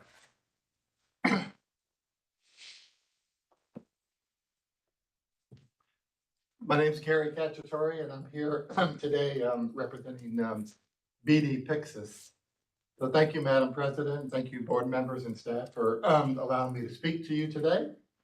I do want to make clear, because many of you know that I've spent a long time with Cardinal Health, 23 years at Cardinal Health, but I retired from Cardinal Health about 18 months ago. So I want to make it clear that I'm not representing Cardinal Health here today like I used to for many, many years. Many of you also know me as the guy who writes all the law books, the pharmacy law books. I am still doing that in my retirement. But today I'm here representing BD Pyxis, and it's a bit ironic because when I started my career at Cardinal Health in regulatory affairs 23 years ago, or 25 years ago now, I guess, Pyxis Corporation was a subsidiary of Cardinal Health. And Pyxis Corporation makes automated dispensing machines. So I spent a good bit of my early career at Cardinal Health working on automation regulations for the Pyxis Corporation, and I helped write automation regulations throughout the country, including here in Texas. So I guess my career has come full circle because I retired from Cardinal Health. Cardinal Health spun off the Pyxis Corporation into a company called CareFusion. And then CareFusion was later bought by BD. And that's who I'm here representing today is BD Pyxis. So for those of you who are not familiar with automated dispensing machines, these are machines that are often used in hospitals to store and secure medications. And it allows pharmacists to remotely access these systems to approve orders that the nurses take out of the machines, most oftenly used in hospital situations. They do offer increased security of medications, and they allow pharmacists, allow pharmacists to review the information. They also track all the transactions, and they can do discrepancy reports to help look for drug diversion, and offer really a safer way to dispense medications, particularly in hospitals. They've really become almost a standard of practice in many hospitals. In the tab, in the agenda item, I got some background information there for you. The Texas Pharmacy Act was amended back in 2001 to allow expanded use of these particular machines. Now, ironically, again, I chaired the board's committee in 2001 to help write that rule, Rule 291.121, which implemented that particular law in 2001. A lot's changed since 2001. I'm a lot older, I got more gray hair. But more importantly, I think we've seen expanded use of the machines. The machines have gotten better as far as their capabilities and their security for the systems. But also, I think real importantly, the types of facilities that could utilize these machines has really changed. So what the law did back in 2001, it allowed expansion of these machines to be used in certain types of facilities, including jails and prisons, as well as healthcare facilities licensed under certain chapters.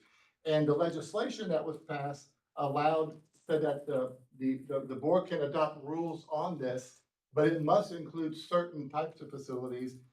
Those were hospices that are licensed under Chapter 142, nursing homes, which are licensed under Chapter 242, and intermediate care facilities for individuals with intellectual disabilities, which are licensed under Chapter 252. So that was in the statute. The task force that I chaired and then helped draft that rule, and the board later adopted that rule, then later expanded that list. It did give the board opportunity to, it must include these types of facilities, but the board can add additional facilities. Even back in 2001, we added a couple of different facilities. What we're asking the board to consider today and propose language, hopefully today, is to expand that into two different types of facilities that are licensed under different chapters. So it's fairly simple change. It requires adding facilities regulated under Chapter 464, which are private mental health care facilities. I'm sorry, Chapter 577 are the private mental health care facilities, and then chemical dependency treatment facilities licensed under 464. There's a lot more of these private mental health care facilities that could utilize this type of system. And obviously with the opioid crisis and there's a greater need for these chemical dependency treatment centers. So it offers another option to these types of facilities for them to store their medications and get a pharmacist involved in reviewing those orders before a nurse goes and grabs the medication without any pharmacist involvement whatsoever. So I gave you some proposed rule language there, and you can see it's simply adding those two chapters to the existing rule to expand the use of these systems in these types of facilities. And I'll be happy to answer any questions you may have.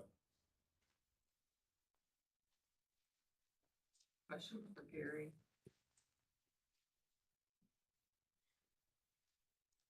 So Gary, I know you're representing BD Pyxis.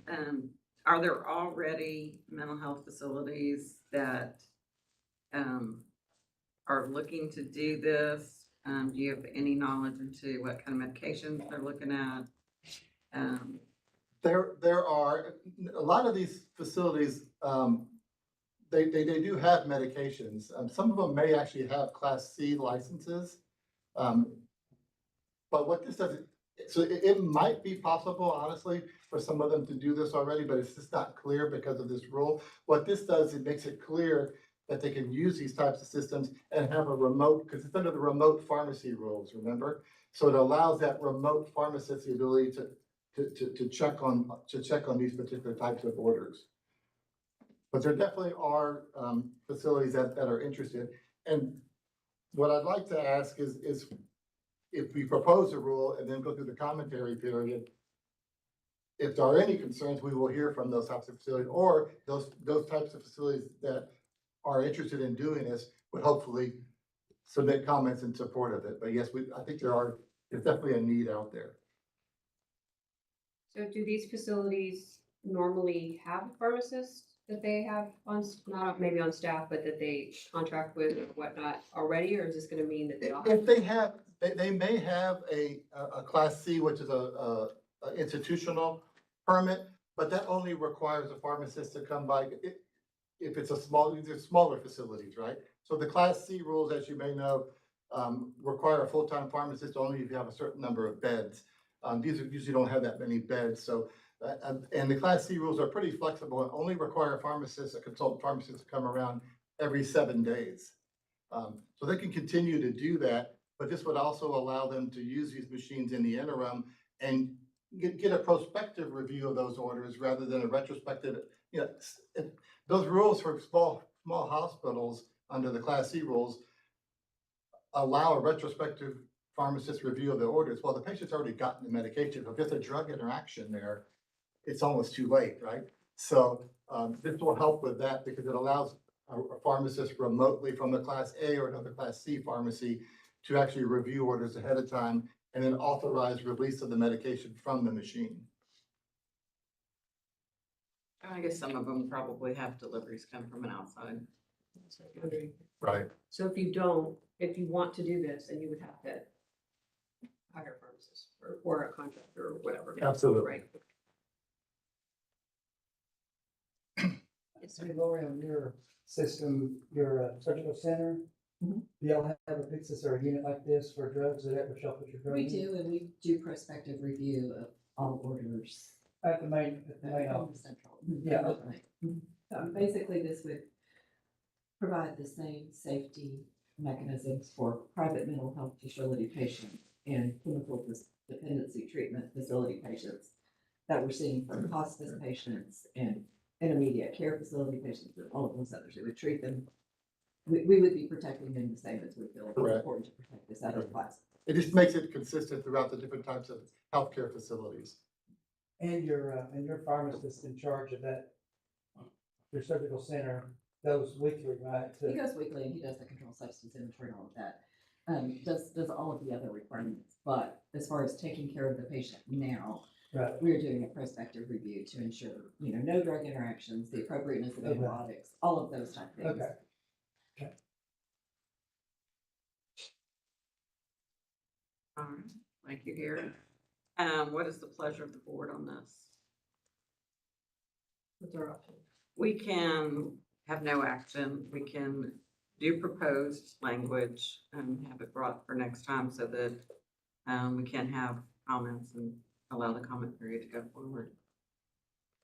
So the staff would find the language or adopt this one or say this is what we want. So if you wanted to propose right now, if you look at the bottom of what is attached there, Gary has laid out, what the amendment would look like. It's very straightforward. And staff could, carry that forward if you wanted to propose it now. Or if you want to wait, you want us to bring it back to you, we can do that. Or no action. Or no action. It seems like we should treat them all the same, and it does put a pharmacist in there when maybe there wasn't before and didn't have that oversight. So it seems like it would be in protection of, the public. So I would propose that we propose it. A motion to propose? Yes. All right, so we have a motion to propose. We have a second from Lori, Be on the language that he provided to us, right? using the language that Gary provided. So it would be adding what you see there, you strike out the or, and then add 464, 577. Is that good? All right, so we have a motion and a second to propose. All those in favor? All right. Any opposed? Thank you. Thank you, Gary. All right, for E.9, we have Janu coming forward to speak to us about automated, or about the census bill. You want to introduce yourself, Janu? Sure. Good morning, board members. My name is Ginny Phillip, Director of Pharmacy Affairs for Walgreens. It's nice to see everyone in person again. I want to thank President Spear and Mr. Tucker for granting me some time today on the agenda to address what we believe to be a gap within your existing rule framework related to central fill pharmacies. My request today is for the board to amend its existing rules to either eliminate or expand tech ratio specifically for central fill pharmacies. I'm not looking to open a can of worms, which I recognize tech ratio would be. So this is a really narrow scope request in relation to central fill pharmacies only. So normally in a state such as Texas that has a technician ratio where we have a central fill pharmacy, we would normally just ask for a waiver for our facility. And unfortunately in Texas, there's not an option for a waiver. So as an example, in Massachusetts, Walgreens received approval for a waiver for a 10-to-1 ratio in Massachusetts. In Florida, Walgreens received and Publix received 12-to-1 waiver approvals for tech ratio for the central fill facilities in those states. So because Texas doesn't have that, I'm looking at seeing if we can find a solution going forward. So, Walgreens does open or does have a central fill facility in North Lake, Texas. It's been open for over a year now. We continue to, in this profession, we continue to push forward with ways to remove our pharmacists from being so focused on the product to being more focused on the patient. The days of being reimbursed for simply dispensing medications, I think those days are long behind us. We need to find a way to utilize our pharmacists better, to play a bigger role in patients' lives and improve healthy outcomes. So as we think of the community pharmacy, we have to ask ourselves, what kind of work can we remove from the community pharmacists so that they can play a bigger role and a pivotal role in patients' lives? So by leveraging a central fill facility, we allow the prescription product to be the sole focus of that facility, and it frees up time for our pharmacists and technicians in our stores to better serve patients. It is a very different model from a traditional community setting. So I don't know if anybody has visited a central fill facility previously, but it is completely different from a community pharmacy. There are no patients. So while there are medications stored on site, we believe the ratio requirements drafted within Texas regulations really didn't consider pharmacies of this type. So I'd like for the board to consider how this is different from traditional community pharmacy. So I'm going to give you a few of the differences.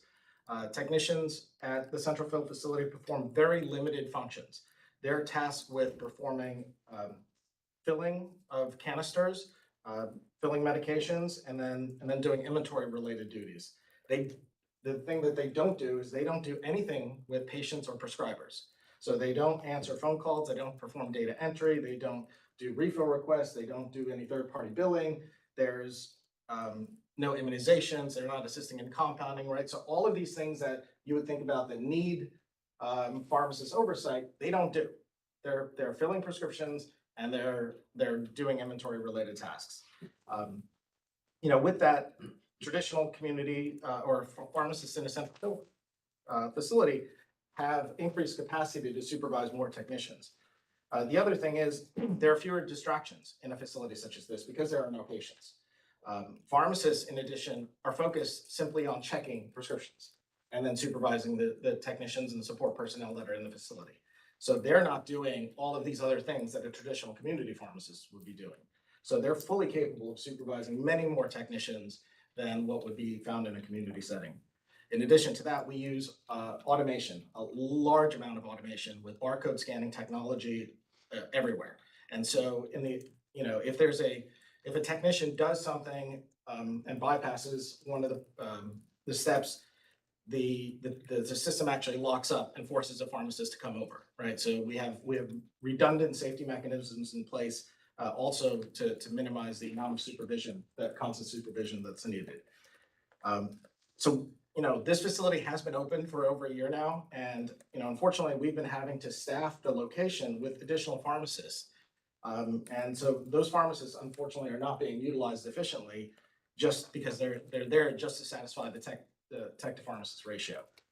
So I think we're in an environment today where pharmacist manpower shouldn't be wasted, and we really would look forward to, we have to also think forward to what the decline in pharmacy school enrollment means for us in the future. So we believe the application of the tech to pharmacist ratio that was intended for traditional community institutional pharmacies should not be considered the standard for central fill facilities that have limited functions, extensive automation, technology, and don't service patients directly. The other thing to consider is the Texas board recognizes the difference between traditional community pharmacies and other types, right? So you created an entire class of pharmacies called Class G pharmacies. And in that process, you eliminated the tech ratio for Class G pharmacies, right? Why? Because the board recognized that the pharmacists in the Class G pharmacies also perform centralized functions and can supervise many more technicians than a traditional community pharmacy. If you look at the two comparisons, a central fill pharmacy is probably closer to a remote processing pharmacy than a community pharmacy because there's no patients in both of those types. So I can get to my ask, right? So my ask here is, I don't have any language for you to consider, but my ask is for the board to consider some type of language for the staff to open up and come back with draft language at a future meeting. I'm happy to work with the board staff as well as provide a variety of options of how that could be accomplished. So at this point, it's just a matter of whether or not the board is interested in proceeding for central fill facilities from an expanded ratio, and then we can just figure out how to get that accomplished. So you mentioned Massachusetts gave you a waiver of 1 to 10. What do you see? I mean, I know you've got central fill across the nation. What do you see as from a safety standpoint, where do you see that ratio? The sweet spot, I guess, is what I'm trying to figure out. Yeah, I mean, I think we generally look to operate about up to 12 to 1. So the facility is staffed based on the work that's needed, right? So there's specific duties that have to be accomplished. And because of the number of prescriptions that are coming in, the amount of automation, we have a really good idea of how many pharmacists are needed at each of the stations. We have a really good idea of how many technicians are needed and how many other support personnel are needed within the facility. And so it's just simply staffed to accommodate that. Right now, we're having to put in extra pharmacists simply to satisfy the ratio. But it can operate very efficiently at about a 12 to 1 ratio. When you look at your facilities, the majority of all prescriptions, if not all, so the out there that I have no idea, are done through they're counted through automation. Is there a small percentage or do you have any idea of any prescriptions that have to be counted by hand that slow the process or? In the central fill facility? Yes, we have, so within the facility itself, the majority is filled via automation, robotics, but there's a section for manual fill also. So things that don't go through automation are usually in there. There's also like NIOSH drugs typically would be filled there.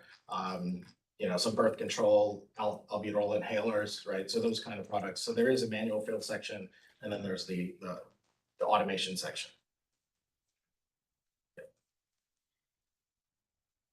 Questions for Janine?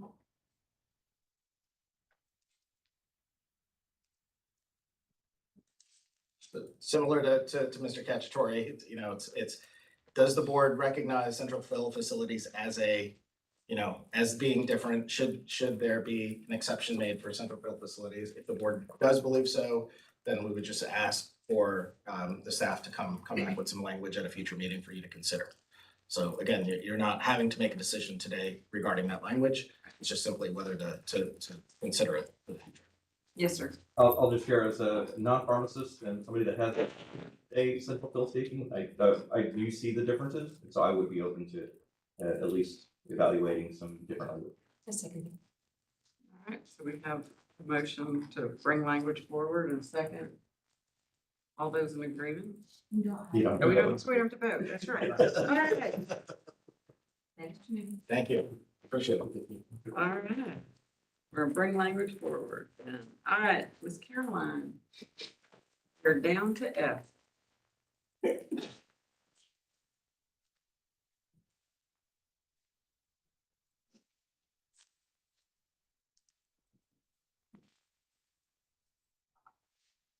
Okay, behind F.1, this is your report on closed complaints in the first quarter of FY 23. So this is from September 1st through November 30th of 2022. It started your chart over again. And so we're looking just at the first quarter.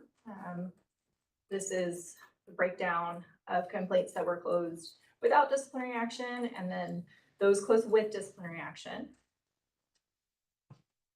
The bottom has a percentage breakout for you, and on the second chart is a quarterly average comparison from the first quarter of FY 23 to that of the prior fiscal year.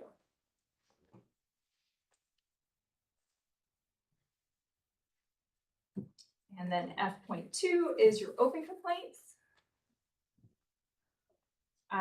So this looks at as of January 19th, 2023. On the second chart, the last column there shows the number of open complaints that you have with their aging category, and the other charts show quarter to quarter, and along the top is your last 5 fiscal years.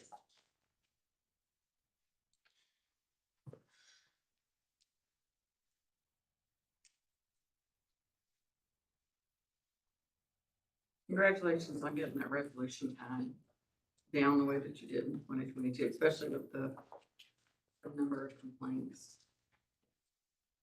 Any questions for Caroline?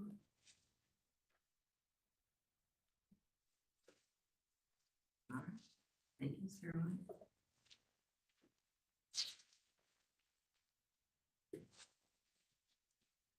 All right. You ready? John is going to take us through G1.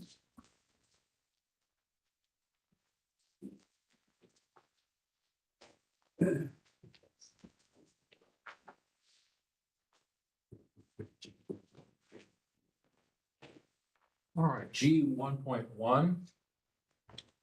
On October 20th, 2022, a proposal for a decision was issued by an administrative law judge, or ALJ, of the State Office of Administrative Hearings in the matter of contested case, Texas State Board of Pharmacy versus Wilkinson Thomas. For procedural history, Mr. Thomas has held pharmacist license number 47264. And we were at SOAH because of Mr. Thomas's imprisonment following a felony conviction.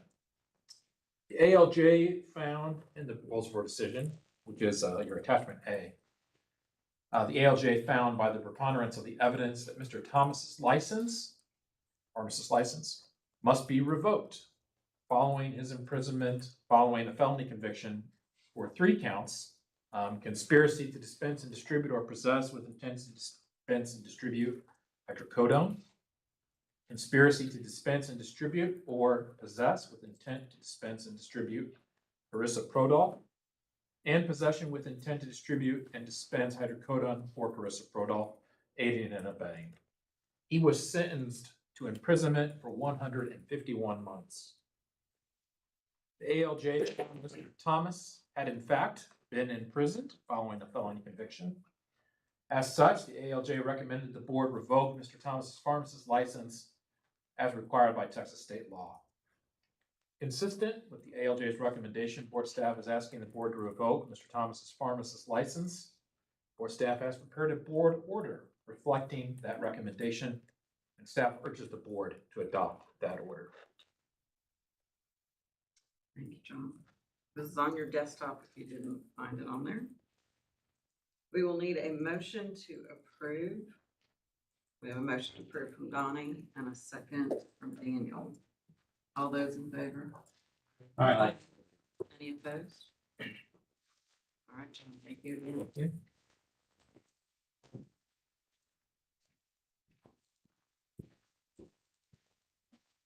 All right, Megan. Amy has sent you the information associated with the items under G and the link. The information has also been put on your laptops. These are all of the agreed board orders, default orders, and remedial plans that have either been entered by the executive director or are being proposed to you today. G.2 is a report of all the orders that have been entered by the executive director. These are the ones that you have authorized the executive director to enter. This item does not need a vote. It is just here for your information. And if you do not have any questions on those, then we will move on to the next part. So G.3 are the proposed agreed board orders and default orders. And G.4 are the proposed remedial plans. These include both orders and remedial plans resulting from informal conferences and those proposed by mail per your previous instructions. You'll notice for the orders resulting from an informal conference, the chart indicates the board members that were at the informal conference. If you participated in the informal conference, we would automatically recuse you from that vote. So unless you have any questions about these orders or remedial plans, we will need a motion to approve the proposed agreed board orders and default orders and the proposed remedial plans. So that's both items G.3 and G.4. Do we have any questions or motion? Move approval. The motion from Daniel to approve. Do I have a second? I have a second from Rick Tisch. All those in favor? Aye. Any opposed? All right. Thank you.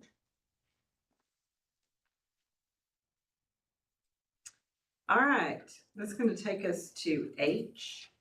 The first thing, as far as our miscellaneous topics, is whether or not there are any items to be placed on the agenda for our May 2nd board meeting.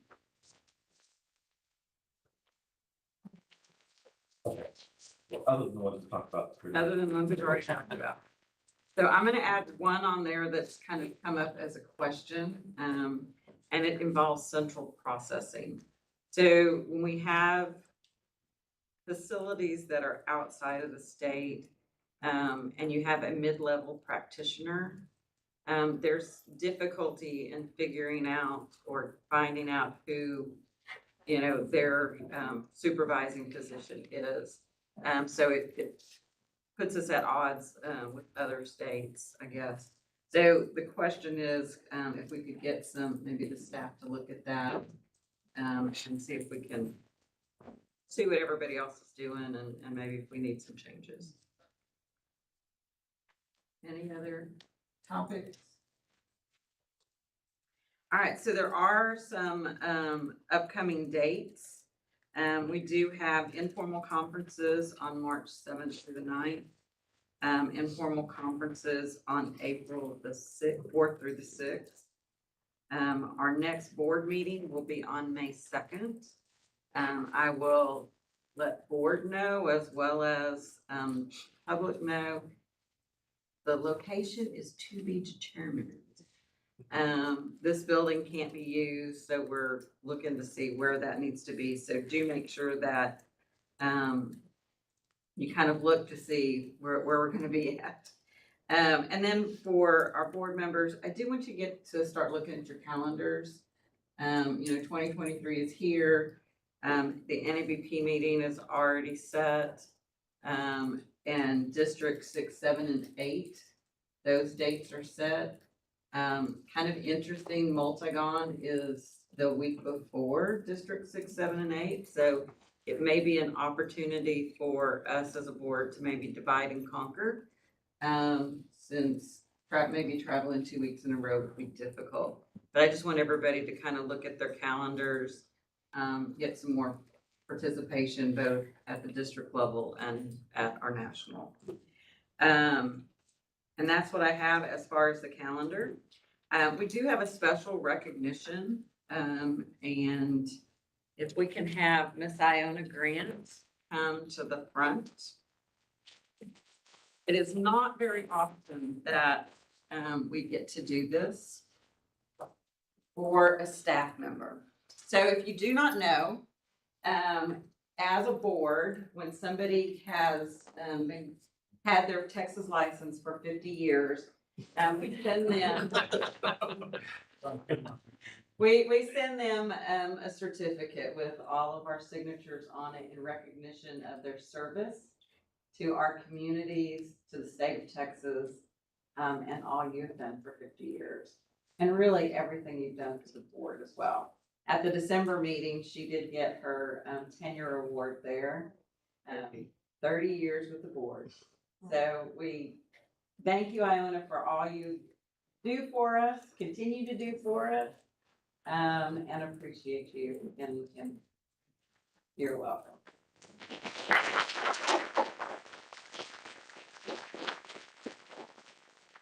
Briefly, this is an honor, because I have been here for 30 years. I've seen so many different boards, executive directors, and Julie is very observant.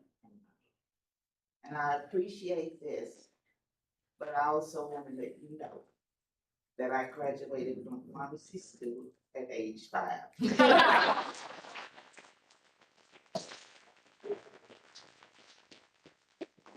Oh, that's good, Iona. All right, at this time, we will break for lunch.